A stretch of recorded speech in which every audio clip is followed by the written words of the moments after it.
The fires are still burning. It has now been 6 days. California is ablaze.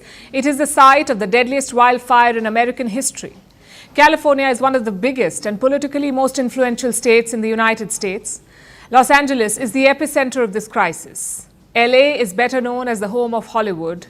It is a county in California and it is the worst hit by the wildfire. At least 24 people have died in LA. The fire has swallowed up to 12,000 buildings. Many more are still in its path.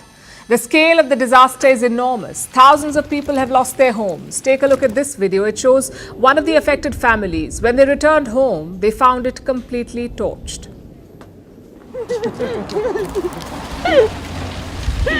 Oh my God. We left it on the sidewalk. I threw it out. What is it? It's a wine case. It's a case for wine. But it's the only thing we have left. I feel broken. I feel lost. I feel devastated. I don't want to have to tell my boys that this was their home and it's gone. The fires have burnt more than 40,000 acres of land. Some 150,000 people have been forced to evacuate. Many celebrities like Paris Hilton and Mel Gibson have lost their homes. Evidently, the fire is not sparing the rich and famous. It is engulfing their expensive property, making it the costliest blaze in US history. The overall losses have surpassed $250 billion. For the victims, this may only be the beginning of their ordeal. Like I said, thousands of homes have been destroyed. That loss alone of homes could touch $20 billion. Obviously, homeowners are anxious. They're not sure if insurance would cover this disaster. It is a full-blown crisis, one that the world is watching closely. The US is the richest, arguably best-equipped country in the world, yet it is not being able to contain a wildfire. World leaders are offering help, and this list is quite interesting. Mexico and Canada, two countries with which incoming President Trump has picked a fight, are sending firefighting teams. Even Ukraine's President Zelensky has made an offer. Listen to this. The situation there is extremely challenging, and Ukrainians can help Americans protect lives. We already have 150 firefighters prepared. There are already 14,000 firefighters on the ground. They are being assisted by 84 aircraft and more than 1,300 fire engines. These numbers are significant. But even these resources are proving to be inadequate, not enough to contain, let alone douse the fire. The fear is it could take weeks to do that, to bring the situation under control. Take a look at this video. It was shot from a plane supporting the firefighting efforts on the ground. Just look at the scale of the crisis.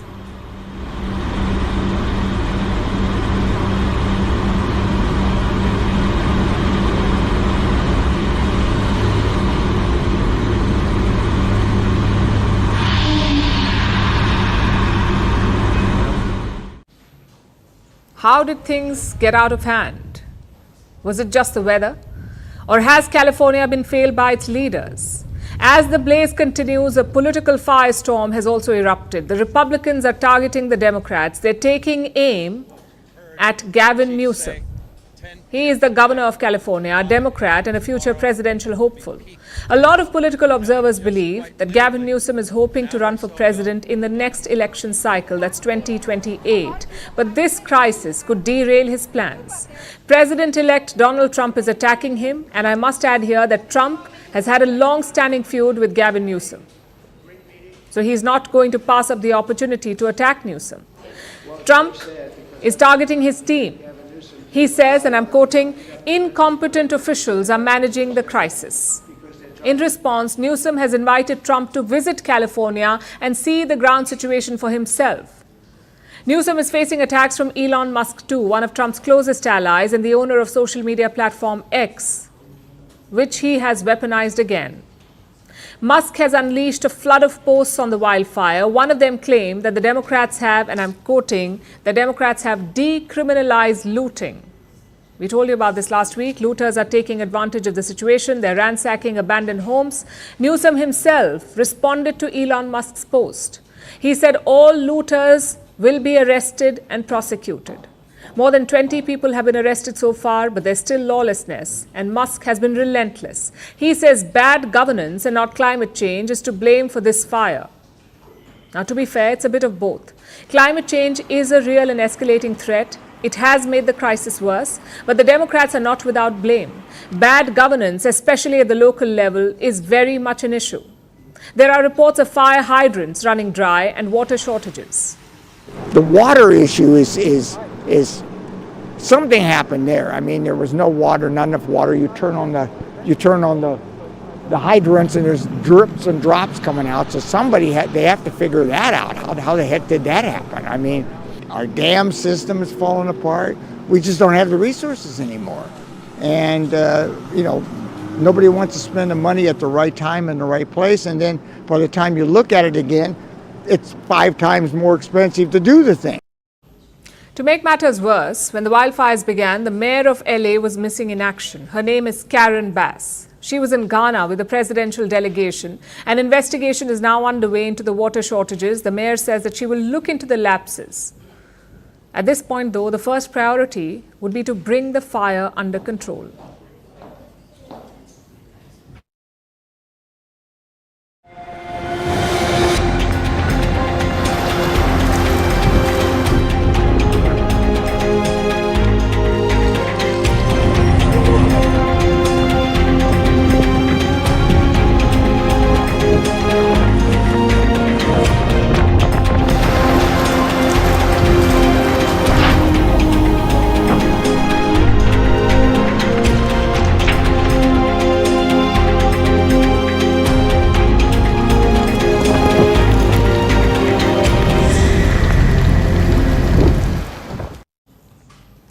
The Los Angeles fires are devastating, the politics even worse.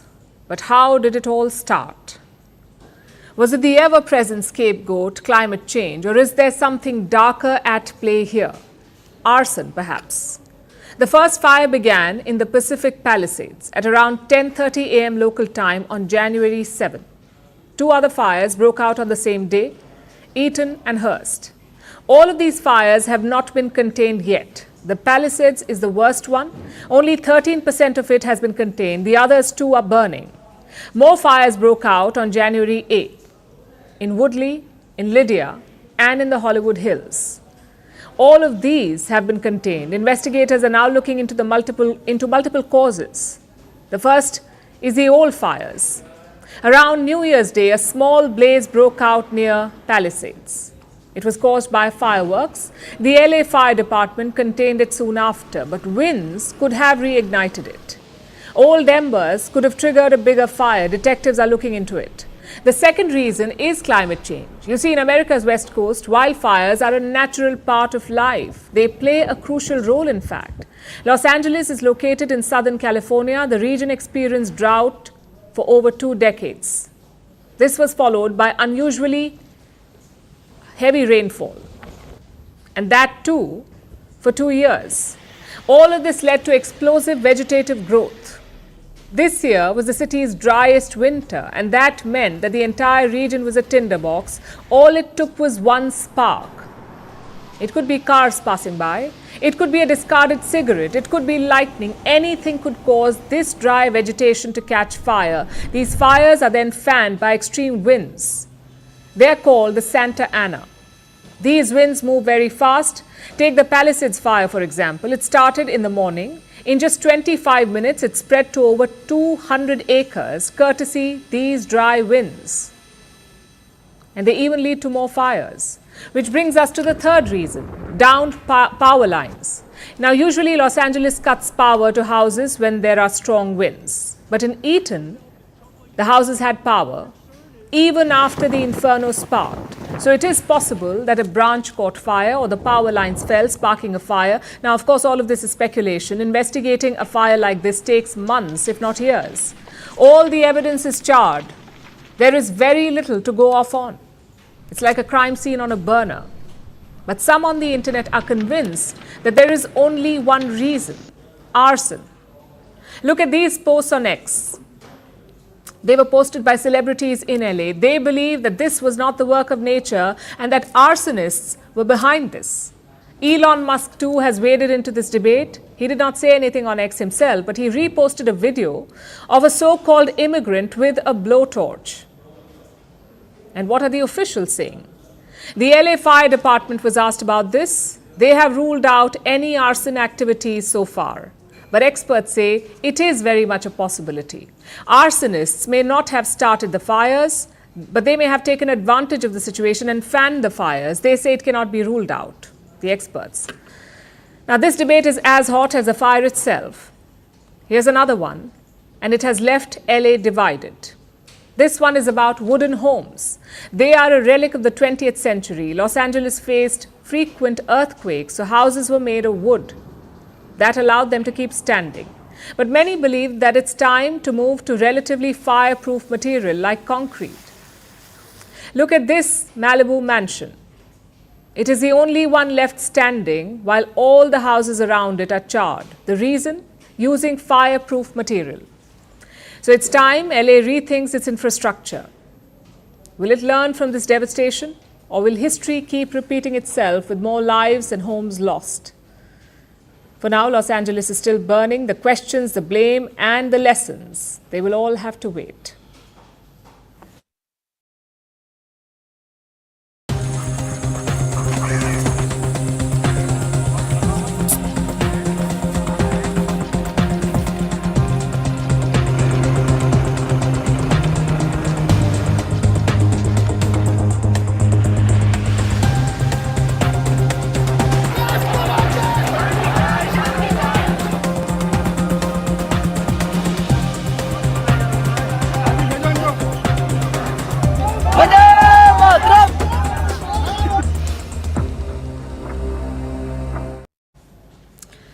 Provocation at the border, top envoy summoned and tensions escalating. I know it sounds like India and China from 2020, but it's actually India and Bangladesh. The trouble began early on Sunday. Dhaka's interim home minister accused India of provocations. He said India was building fences at the border at around 5 different places. He also said that Bangladeshi forces intervened, that they stopped the Indian construction. Hours later, Dhaka summoned India's top diplomat in Bangladesh, High Commissioner Pranay Verma. He met the interim foreign minister in Dhaka. He reaffirmed India's commitment to a crime-free border. It tells you what India's focus is: to secure and sanitize the long border. But Bangladesh, they're more focused on politicizing it. Dhaka expressed deep concern over events at the border. They also asked India to stop the fencing work. Then today, New Delhi retaliated. They summoned Dhaka's Deputy High Commissioner in India. He was basically told 3 things. 1, that India's fencing observes all protocols. 2, that India is committed to a crime-free border. And 3, that India expects all previous understandings to be implemented. They're talking about agreements signed with Sheikh Hasina. Now, if you put all of this together, one thing is quite clear: tensions are rising to a dangerous point. So tonight, let's take a closer look at this border. What is the situation there? And what is the politics around it? The India-Bangladesh border is among the longest in the world. It is around 4,100 kilometers long. It is also very porous. India has long complained of illegal migration and smuggling, hence the bid to fence it up. Around 3,200 kilometers have already been fenced, but the rest remains vulnerable.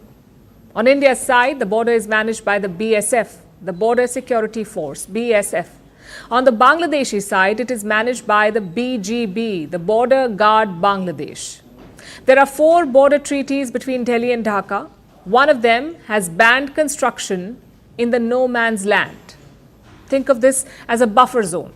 It extends 137 meters on either side of the border. Some of the fences were inside that no man's land. So India had sought permission for the construction. Sheikh Hasina was Prime Minister back then, and her government okayed it. Basically, Bangladesh allowed India to erect those fences. But now there is a new regime in Dhaka, one that wants to undo everything that Sheikh Hasina did, hence the opposition to India's fence. But frankly, they're playing a dangerous game, because it's not just security personnel. People living near the border are also getting involved. Bangladeshi villagers are confronting India's BSF. They are disrupting the fencing work. And what is Dhaka doing? Praising them.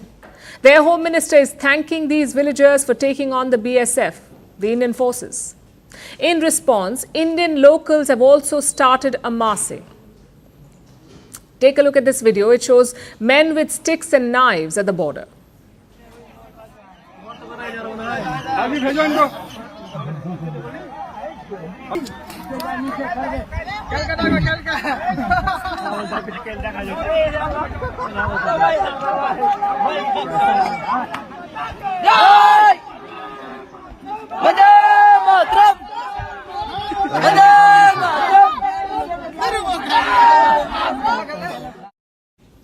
Needless to say, this is dangerous, but it also raises questions.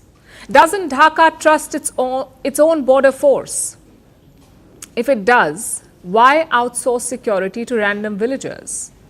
And why walk back on commitments? Yes, Sheikh Hasina has been ousted, but that does not nullify agreements made by her as Prime Minister. The thing is, Dhaka is spoiling for conflict. Their border guards report to the interim Home Minister. His name is Jahangir Alam Chaudhry. He actually headed the border force from 2001 to 2006, and he picked many fights with India. He once accused India of harboring anti-Bangladesh terrorists. He also blamed New Delhi for a grenade attack in 2005. So frankly, this flare-up is not surprising. It's probably what he was picked for. But the Home Minister should get his priorities right, maybe focus more on internal matters. For example, the attacks on minorities in Bangladesh. Bangladesh police have prepared a report on those attacks. They have recorded around 1,400 incidents. They also say that 98% of these were political. Only 1.6% were communal. Dhaka is trying to say that Hindus were not targeted for their religion, they were targeted for supporting Sheikh Hasina. Just one question though, how did they find this out? Did they read the minds of the attackers, or did they hypnotize them to reveal their true motives? This report is a laughable cover-up. It justifies violent attacks on Bangladesh's minorities. It passes off religious violence as political vendetta. It also shows Dhaka's reluctance to admit facts. Instead, they are busy poking India at the border. There is little hope from the interim regime, but Indian and Bangladeshi border forces do meet regularly to sort out differences. Let's hope that their professionalism upholds peace. Now let's talk about the Indian markets. They are clearly feeling the Monday blues. There was a massive crash today. Both the Sensex and the Nifty fell to a 7-month low. They dropped by over 1%. No relief for the Indian rupee either. It's recorded its biggest slide in 2 years. $1 is now worth almost 87 Indian rupees. For Indian investors, 2025 has started on a rough note. Recent weeks have been all about dips in the markets. The overall sentiment is bearish, but what is causing this weakness? It is a combination of both domestic and global factors. Let's start with what's happening at home. Last week, we received some news about the Indian economy. The government has downgraded its forecast, its growth forecast. India will grow at 6.4% this year. That's what they've said. That is the new projection for the current financial year, the one that ends in March 2025. 6.4% is the slowest pace of growth in 4 years. The earlier projection was between 6.5 and 7%. Now remember, 6.4% still makes India one of the fastest growing major economies in the world, but this dip is worrying nonetheless. The Indian economy is showing signs of weakness. In the second half of 2024, inflation was high, investment was sluggish, and India's trade gap grew wider. Trade gap is the difference between imports and exports. When this gap grows, it's a sign of sluggish growth. It shows that a country is importing more but exporting less. This is also called a trade deficit. A higher trade deficit can be a bad sign for the economy. Indian corporates too seem to be struggling. We're talking about India's listed companies, those which trade on these stock exchanges. At least 45 listed companies could see their profits drop by double digits. This is for the third quarter from October to December 2024. Indian companies are complaining about weak demand, meaning fewer customers are buying their products. As a result, foreign investors have pulled their money. So far, they have withdrawn around $2.5 billion from the Indian markets. This is just for January, and we're not even halfway through the month. So that's the challenge at home. The Indian economy is also facing challenges from overseas. The US economy is showing signs of strength. Last week, we got fresh jobs data. America's unemployment rate fell to 4.1%, which is the lowest in 11 months, and this has surprised investors. We saw the labor market report from the U.S. on Friday. It was unexpectedly strong. The unemployment rate has fallen and more new jobs have been created than expected. After Friday's strong labor market report, most major U.S. banks now only expect the Fed to cut interest rates in May or June. America's strong jobs data is bad news for Indian markets. It could make investors park their money in the US and invest less in emerging markets like India. The trend also puts the rupee under pressure. India's Reserve Bank, or RBI, has tried to defend the rupee. It has been dumping dollars and buying up the Indian currency to prop it up. The RBI has been using up its foreign exchange reserves for this. In the beginning of this month, the bank spent around $6 billion to defend the rupee, but the challenge persists. Although it's not all bad news, there are some positive trends as well. India's retail inflation declined in December to less than 6%. This is a 4-month low. Food prices have dipped by around 1%. They're hovering around 8% now, which is still high. Overall, India's inflation rate is still above 5%. The RBI's target is 4%. So they will have to work harder to tame it. The days ahead will be challenging, and the current trends will test the Indian economy further.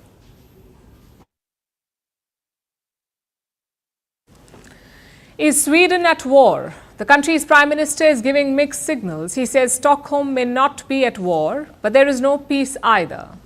What does that mean? Well, the reason for this statement are the hybrid attacks in the Baltic Sea. They've left Sweden spooked. This is a country that was known for its peaceful stance for more than 200 years, but it is facing a new reality now, with the war in Ukraine raging on and Russia's aggressive posture looming large. Is Sweden truly on the brink of war? Our next report tells you. In 2022, war came to the borders of Europe. Russia invaded Ukraine. 1,054 days later, the conflict brews on. It left the Nordic nations spooked, given their close proximity to Russia. So, they opted to join the military alliance, NATO. Finland became a member in 2023. Sweden became one in 2024. With that, Mr. Prime Minister, the floor is yours. And it hoped that would be enough. After all, Sweden hasn't been militarily aligned for the last 200 years. So it was a tough choice, but a necessary one for the country. However, the country's prime minister has now issued an ominous statement. Sverige är inte i krig. Sweden is not at war, but there is not peace either. Real peace means freedom and no serious conflicts between countries. We and our neighboring countries are subjected to hybrid attacks that are not carried out with missiles and soldiers, but with computers, money, disinformation, and threats of sabotage. Ulf Kristersson cites hybrid attacks, suspected sabotage in the Baltic Sea, and a proxy war fought on its soil. Sweden will also send 3 ships and aircraft to NATO's Baltic Patrol mission. This is to monitor critical infrastructure and combat Russia's shadow fleet in the Baltic Sea. It is not the first time that this has happened. Last year, in January, 2 top defense officials issued a warning. The first warning came from Carl Oskar Bolin, Sweden's top defense official. He said that Sweden must prepare for war. A new warning came just days later. It was from Sweden's military chief. He said all Swedes must be mentally prepared for it. The warning from the defense officials had left the country spooked. There was panic buying, frightened children, and a fierce debate over fear-mongering. Helplines in the country were overwhelmed. They had children calling and asking the same question. Will we be going to war soon? That's not all. In November, millions of Swedes received a pamphlet advising the population on how to prepare for war. Such an emergency booklet is not new. Sweden issued one during World War II. It was called If War Comes. This booklet was updated during the Cold War, and now the country has issued another version. Sweden has also restarted its compulsory civic duty. It's a form of national service.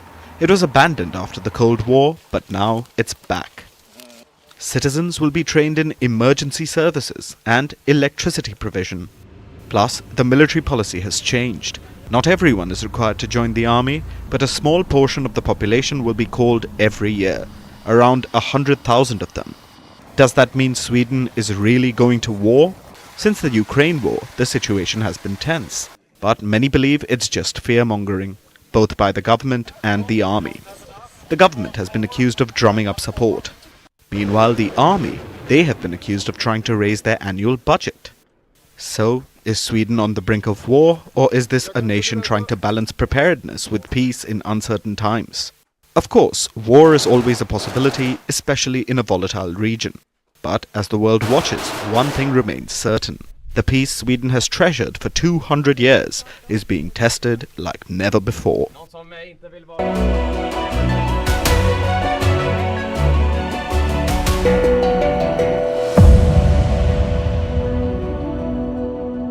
Today is an important day. I'm standing at Sangam here in Prayag Raj, and the Hindu festival that has come after 12 years is witnessing the inaugural Snan today. I'm showing you the visuals straight from the Ghat, where you are seeing these devotees taking a holy dip in this river and in fact the water, and you are seeing these visuals where they are worshipping the river Ganga and in fact the Sangam that we call here in Prayag Raj. This is the inaugural Snan of Posh Purnima. That is in fact the very first Snan here in Prayag Raj.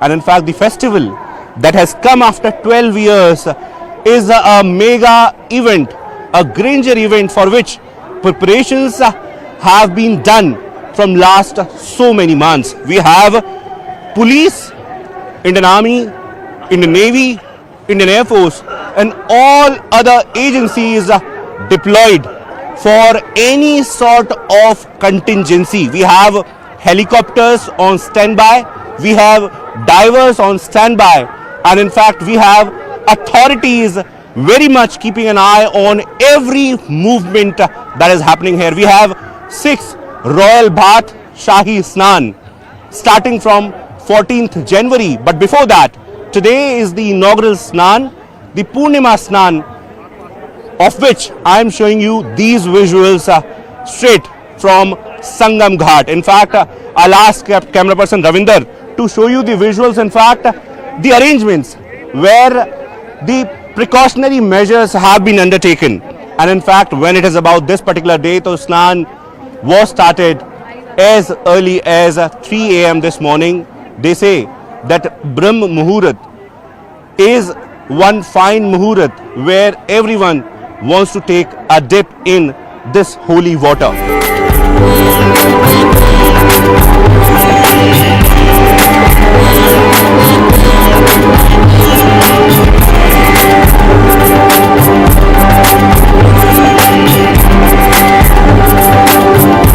It's an auspicious occasion of Posh Purnima, and in fact the inaugural Snan is taking place.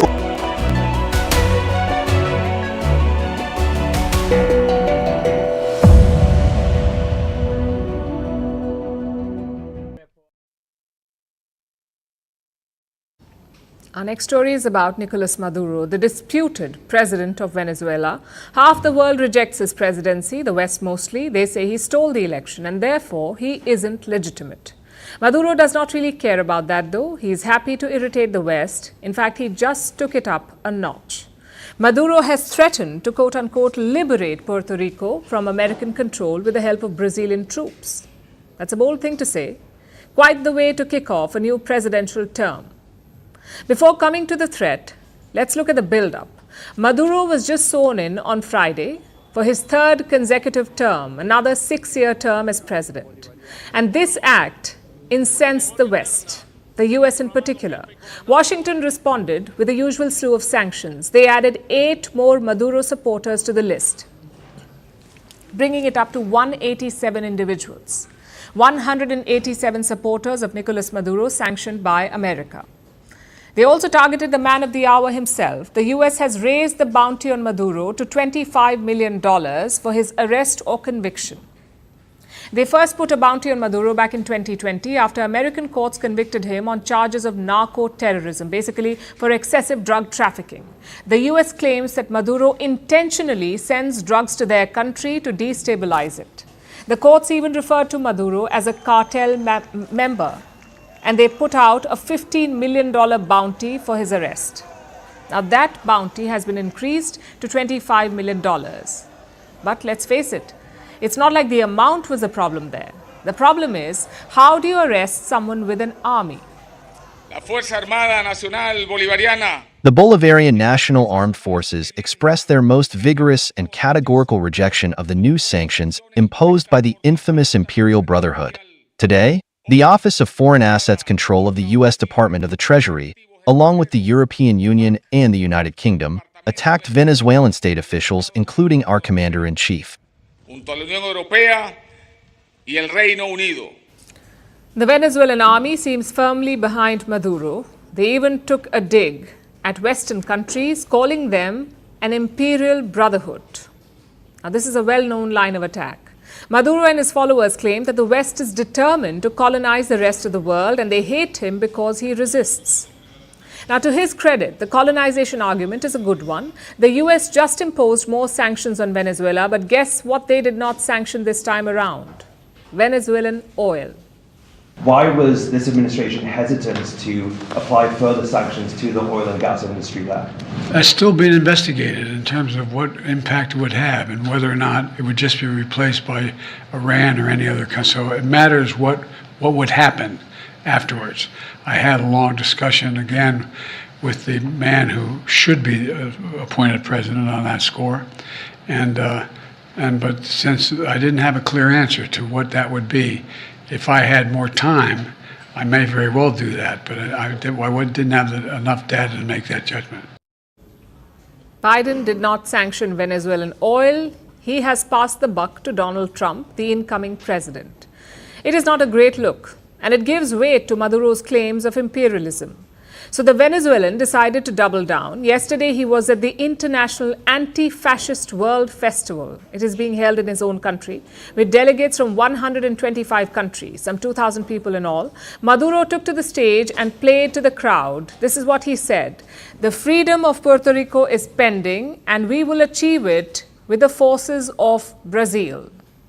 Interestingly, Brazil has not said a word about this. Maduro was basically pandering to his audience. He spoke about a famous Brazilian general who helped Simón Bolívar liberate Colombia and Venezuela.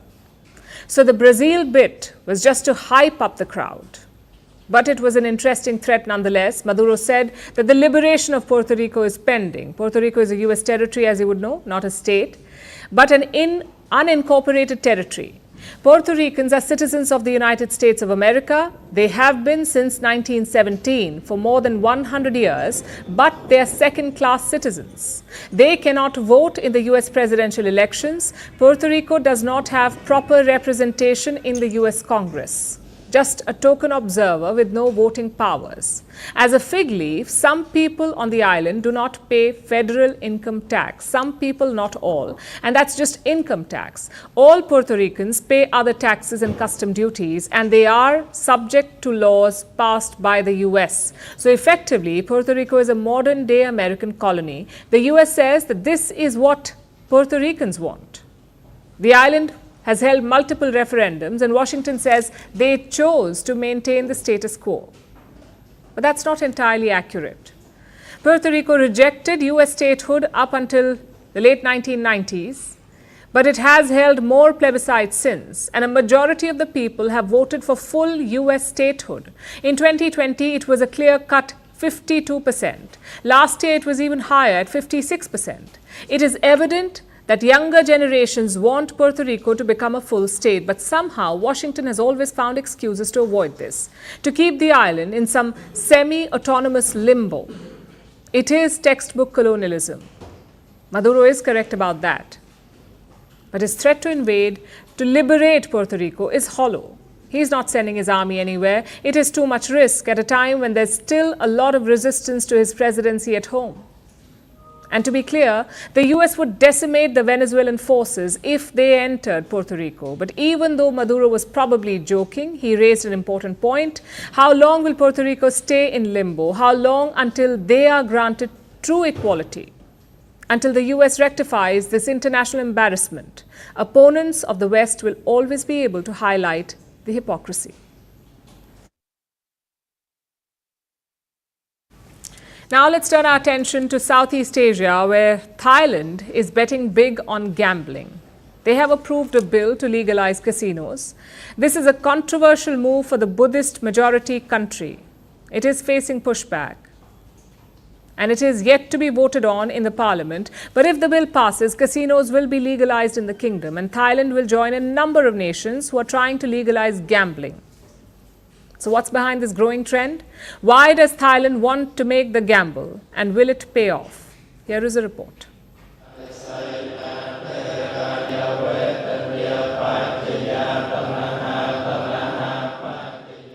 In Buddhist majority Thailand, gambling gets a bad rep. Barring some forms, such as betting on boxing and horse racing, gambling has been banned since 1936. Yet, the Thais love to gamble. 60% of them do it regularly. So, big money is changing hands, but the government is losing out on it. The Southeast Asian country wants to change this, so Thailand is betting on gambling. They have approved a controversial bill to legalize casinos. The bill is yet to be voted on in the parliament, but if casinos are legalized, the kingdom would see gambling take place in entertainment centers. These are large-scale complexes which house other businesses like hotels, convention halls, theme parks and malls. That's where the casinos will also be set up. They will be open to those older than 20 years of age. Foreigners will be able to access them for free, but Thai citizens will have to pay $148. The thrust of the law will require the setting up of a committee for entertainment complexes, the setting up of a regulator's office for entertainment complexes, and the setting up of clear guidelines on how to operate entertainment complexes. The purpose is to boost tourism and boost investment in the country and solve current problems related to illegal gambling. What's behind this pivot? You see, Thailand is Southeast Asia's second largest economy, but it's ailing. It's falling far behind its peers like the Philippines, Vietnam and Indonesia. Household debt has reached nearly 87% of the GDP, which is among the highest in the world. The pandemic hammered the crucial tourism industry, which is the main drive of the Thai economy. Thailand has tried to boost tourism by luring more visitors, by cutting visa requirements for Chinese and Indian travelers. These measures have barely made a dent. So now Thailand is going for broke. The purpose is to boost tourism and boost investment in the country and solve current problems related to illegal gambling. Legalizing casinos will be like killing 3 birds with 1 poker chip. It's expected to boost the Thai economy, to create up to 15,000 new jobs and increase tourist numbers by up to 10% to reach 40 million this year. By making this gamble, Thailand could hit a tourism record and join its neighbors Cambodia, Singapore, the Philippines, Laos and Myanmar to benefit from large casino complexes and become part of the growing trend. Gambling is a booming global market. It stands at $774 billion. It's legal in many countries, including the US, the UK, Australia and Brazil. France, Japan and the UAE are also moving towards legalizing it. But it's not enough to legalize gambling, countries have to regulate it as well. For instance, in India, gambling has complex laws which differ across states. Most of them prohibit gambling. In Australia, which wagers more per capita than any other country, the government is trying to put a cap on gambling advertising. Meanwhile, the UK has restricted the amount of money people can place on slots. The examples are few and far between, and regulation has many holes. The world over, on average, gamblers generate 60% losses, and 450 million people have been harmed by gambling. This includes increased risk of financial ruin, family breakdown, suicide, domestic violence, and loss of employment. So, while successive Thai governments have sought to legalize gambling, they have faced pushback and criticism. But will this time be any different? Can gambling be Thailand's ace in the hole? All bets are off.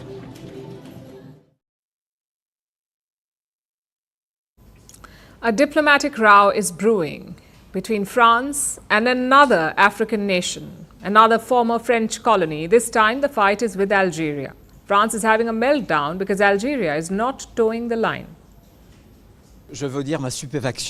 I would like to express my surprise, and I think that we have reached an extremely worrying threshold with Algeria. It is clear that Algeria is seeking to humiliate France. That was the French Interior Minister talking about the recent row that has erupted. It has been dubbed the influencer row or the blogger scandal. France arrested multiple Algerian influencers over the last few weeks. Last Thursday, tried to deport one of them, a 59-year-old blogger who goes by the handle Duolem. Now, the blogger was arrested in Montpellier last Tuesday for posting an inflammatory video. He called for violence against an anti-Algerian government activist. So France arrested him and then put him on a plane to Algeria on Thursday. But when he arrived, Algerian authorities promptly sent him back. They just rejected the deportation. Algeria says it is because they were not notified. They also said that the blogger should defend himself in France. But France does not believe that argument. Paris feels this was an insult.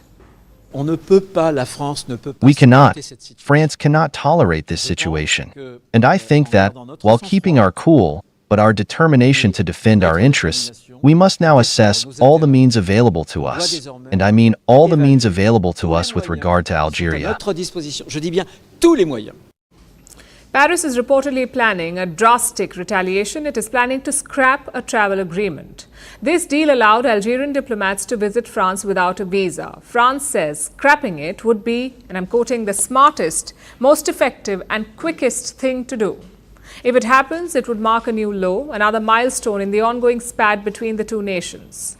Like most African troubles, France brought this upon itself. It may sound harsh, but take a look for yourself. France and Algeria have always had tense relations. Algeria won its freedom in 1962 after a 7-year war of independence. Algerian accounts say more than 1 million people died. French numbers are more conservative, of course, no surprise there. Anyway, post-colonial ties were tense, but Algeria expected France to stick up for it on the international stage. It was the least that Paris could do, and it did for a while. But last year, President Emmanuel Macron abandoned Algeria. He chose to side with Morocco in a territorial dispute over the Western Sahara region. This infuriated Algeria. The country recalled its ambassador from France, and things have been going downhill since. In November, Algeria arrested a writer, a French-Algerian dual national. He was arrested for making controversial statements about Algeria's territory. Now, this man is 75 years old. He's currently in hospital. Paris has been trying to secure his release.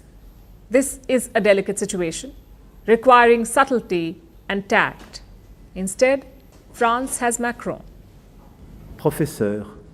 I have a special thought for a freedom fighter, writer and Franco-Algerian, Walem Sansal. He is being held totally arbitrarily by the Algerian authorities. Algeria, which we love so much and with which we share so many children and so many stories. has become involved in a dishonorable affair by preventing a seriously ill man from receiving treatment. And this is not worthy of what she is. And we who love the Algerian people and their history urge their government to release Boualem Sansal. Last week, Macron said Algeria was dishonoring itself for arresting the old writer, and Macron chose to say this in the most patronizing way possible. As you can imagine, Algiers was not happy. They lashed out, calling it unacceptable and blatant interference. Algeria hit back last Tuesday, the same day that the Algerian blogger was arrested. Quite the coincidence. By the looks of it, France is lashing out, deporting Algerian pro-government bloggers to make a point. So far, 4 have been arrested for violent rhetoric, and that is fair. They all said violent things, tantamount to hate speech. But why can't France sentence them at home? Why make a show of deporting them? It seems like Paris was trying to make a power move, but the move backfired. This is just the latest example of Macron's failing Africa policy.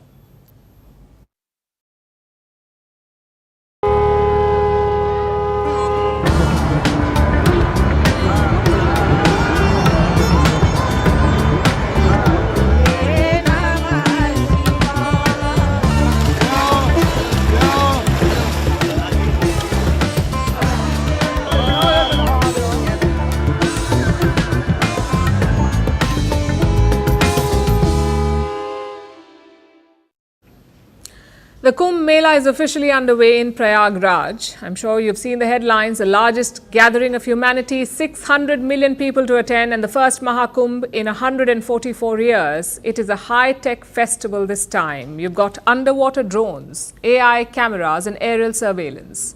But decades ago, the Kumbh was very different. At one point, it was a revenue source for the British, a hub of nationalism, and a base for revolution. Tonight, we're telling you that story.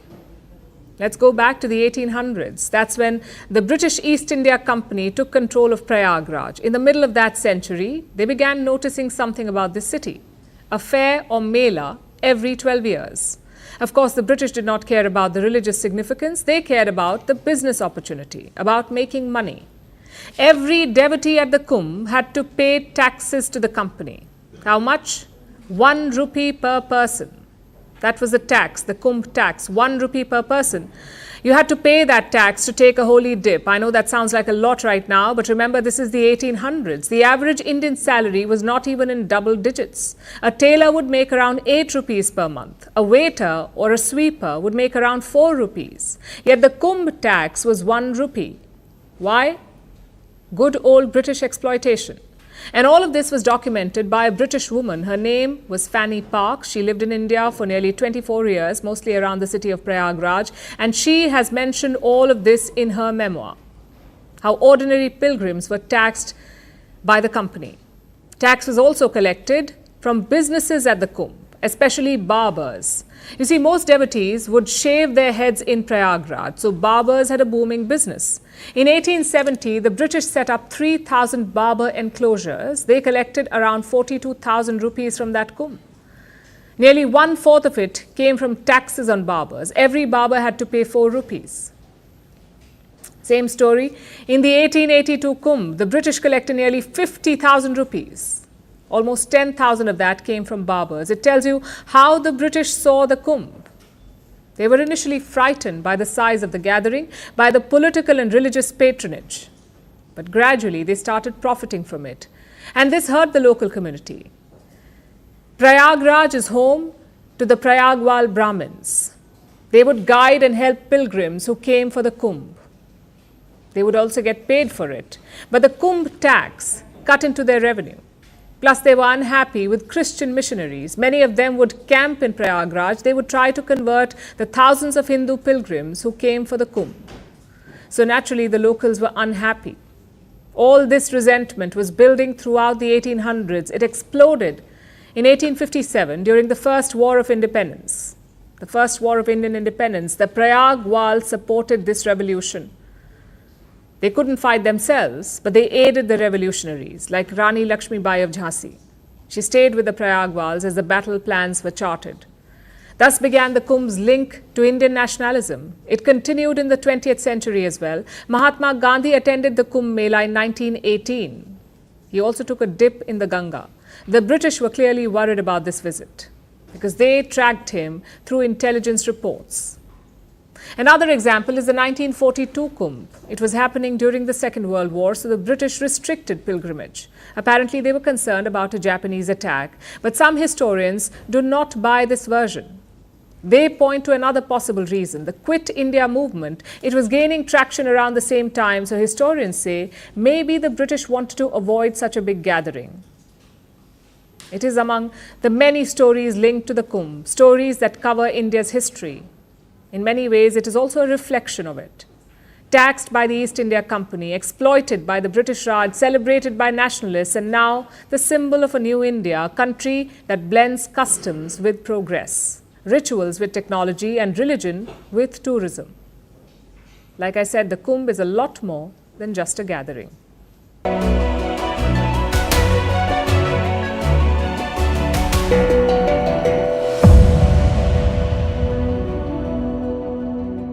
Today is an important day. I'm standing at Sangam here in Prayag Raj, and the Hindu festival that has come after 12 years is witnessing the inaugural Snan today. I'm showing you the visuals straight from the Ghat, where you are seeing these devotees taking a holy dip in this river and in fact the water, and you are seeing these visuals where they are worshipping the river Ganga and in fact the Sangam that we call here in Prayag Raj. This is the inaugural Snan of Posh Purnima. That is in fact the very first Snan here in Prayag Raj. And in fact the festival that has come after 12 years is a mega event, a grandeur event for which preparations have been done from last so many months. We have police, Indian Army, Indian Navy, Indian Air Force and all other agencies deployed for any sort of contingency. We have helicopters on standby, we have divers on standby, and in fact we have authorities very much keeping an eye on every movement that is happening here. We have 6 Royal Bhaat Shahi Snan starting from 14th January. But before that, today is the inaugural Snan, the Purnima Snan, of which I am showing you these visuals straight from Sangam Ghat. In fact, I'll ask camera person Ravinder to show you the visuals. In fact, the arrangements where the precautionary measures have been undertaken. And in fact, when it is about this particular day, so Snan was started as early as 3 a.m. this morning. They say that Brahm Muhurat is one fine Muhurat where everyone wants to take a dip in this holy water.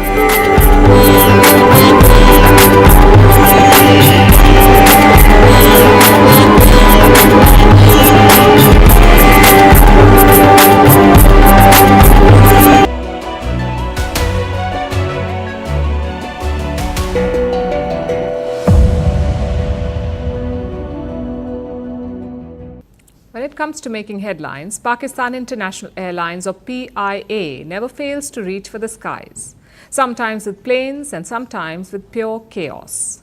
Their latest ad campaign, it's a masterpiece on who on earth approved this.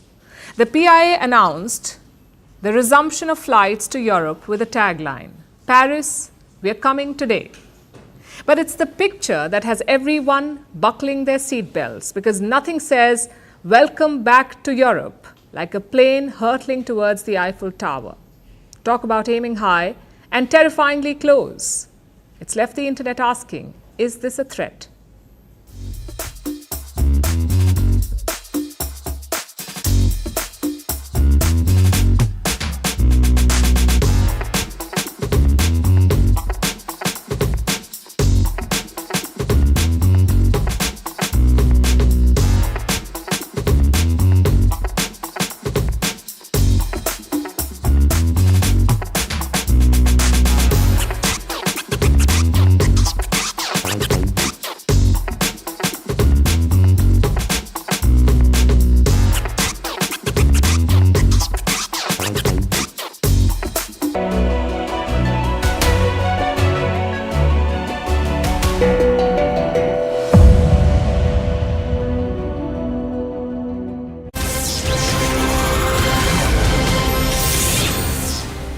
Hello and welcome to the late night edition with me, Ayushman Singh Jamwal. Big breaking news coming in from the national capital. Right ahead of the Delhi Assembly elections, Congress MP Rahul Gandhi has now entered the election fight by stepping up the attack on Aam Aadmi Party.